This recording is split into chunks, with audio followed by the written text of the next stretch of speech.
On aime tous se faire dire qu'on est beau ou belle. Ça fait du bien, c'est sûr.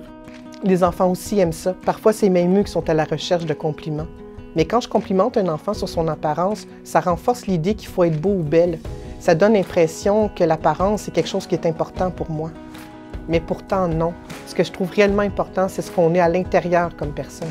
Que ce soit auprès de nos propres enfants ou ceux des autres, j'ai pris conscience que lorsqu'on insiste trop souvent sur leur apparence physique, ça peut nuire au développement de leur estime de soi. Ça peut faire en sorte que leur estime se construise surtout sur leur apparence plutôt que sur leurs autres caractéristiques. Et ça, pour un enfant, ça l'aide pas à avoir confiance en ses compétences. On pourrait comparer l'estime de soi diversifiée à un bouclier. Ça permet aux enfants de se protéger contre les commentaires négatifs et faire face aux situations plus difficiles. J'aimerais ça que les enfants aiment leur corps comme il est. Surtout, je veux qu'ils sachent qu'ils sont bien plus que ça.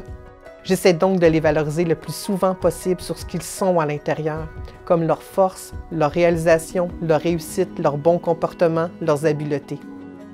C'est pas toujours facile parce que parfois je me rends compte que j'ai l'habitude de complimenter les enfants, surtout les filles, sur leur apparence. Des fois, mes paroles vont plus vite que mes pensées. Mais l'important, c'est que j'essaie de le faire de moins en moins souvent, parce que je veux que chaque enfant réalise qu'il a des caractéristiques uniques et plein de qualités.